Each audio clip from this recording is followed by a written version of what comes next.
Romanos 8. Portanto, agora já não há condenação para os que estão em Cristo Jesus, porque por meio de Cristo Jesus, a lei do Espírito de vida me libertou da lei do pecado e da morte. Porque aquilo que a lei fora incapaz de fazer por estar enfraquecida pela carne, Deus o fez, enviando seu próprio Filho, à semelhança do homem pecador, como oferta pelo pecado. E assim condenou o pecado na carne, a fim de que as justas exigências da lei fossem plenamente satisfeitas em nós, que não vivemos segundo a carne, mas segundo o Espírito.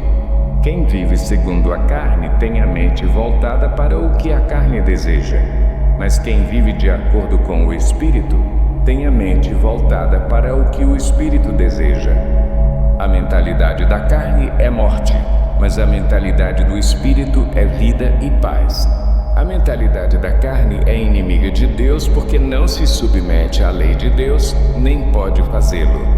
Quem é dominado pela carne não pode agradar a Deus. Entretanto, vocês não estão sob o domínio da carne, mas do Espírito, se de fato o Espírito de Deus habita em vocês. E, se alguém não tem o Espírito de Cristo, não pertence a Cristo. Mas se Cristo está em vocês, o corpo está morto por causa do pecado, mas o Espírito está vivo por causa da justiça. E, se o Espírito daquele que ressuscitou Jesus dentre os mortos habita em vocês, aquele que ressuscitou a Cristo dentre os mortos também dará vida a seus corpos mortais por meio do seu Espírito que habita em vocês. Portanto, irmãos, estamos em dívida não para com a carne, para vivermos sujeitos a ela. Pois se vocês viverem de acordo com a carne, morrerão. Mas, se pelo Espírito fizerem morrer os atos do corpo, viverão, porque todos os que são guiados pelo Espírito de Deus são filhos de Deus. Pois vocês não receberam um espírito que os escravize para novamente temerem, mas receberam o Espírito que os adota como filhos, por meio do qual clamamos Abba, Pai. O próprio Espírito testemunha ao nosso espírito que somos filhos de Deus. Se somos filhos, então somos herdeiros, herdeiros de Deus e co-herdeiros com Cristo, se de fato participamos dos seus sofrimentos, para que também participemos da sua glória. Considero que os nossos sofrimentos atuais não podem ser comparados com a glória que em nós será revelada.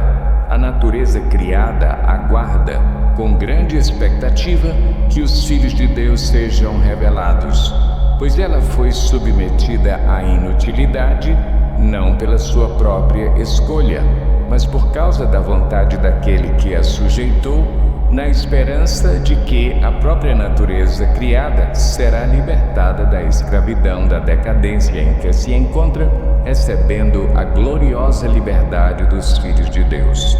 Sabemos que toda a natureza criada geme até agora, como em dores de parto. E não só isso, mas nós mesmos, que temos os primeiros frutos do Espírito, gememos interiormente, esperando ansiosamente nossa adoção como filhos, a redenção do nosso corpo. Pois nessa esperança fomos salvos. Mas esperança que se vê não é esperança. Quem espera por aquilo que está vendo? Mas se esperamos o que ainda não vemos, aguardamo-lo pacientemente. Da mesma forma, o Espírito nos ajuda em nossa fraqueza, pois não sabemos como orar. Mas o próprio Espírito intercede por nós com gemidos inexprimíveis. E aquele que sonda os corações conhece a intenção do Espírito, porque o Espírito intercede pelos santos de acordo com a vontade de Deus. Sabemos que Deus age em todas as coisas para o bem daqueles que o amam, dos que foram chamados de acordo com o seu propósito. Pois aqueles que de antemão conheceu, também os predestinou para serem conformes à imagem de seu Filho, a fim de que ele seja o primogênito entre muitos irmãos. E aos que predestinou, também chamou. Aos que chamou, também justificou. Aos que justificou, também glorificou. Que diremos, pois, diante dessas coisas? Se Deus é por nós, quem será contra nós? Aquele que não poupou seu próprio Filho, mas o entregou por todos nós, como não nos dará juntamente com ele e de graça todas as coisas? Quem fará alguma acusação contra os escolhidos de Deus? É Deus quem os justifica. Quem os condenará? Foi Cristo Jesus que morreu, e mais, que ressuscitou e está à direita de Deus e também intercede por nós. Quem nos separará do amor de Cristo? Será tribulação, ou angústia, ou perseguição, ou fome, ou nudez, ou perigo, ou espada? Como está escrito: por amor de ti enfrentamos a morte todos os dias. Somos considerados como ovelhas destinadas ao matadouro. Mas em todas estas coisas somos mais que vencedores por meio daquele que nos amou.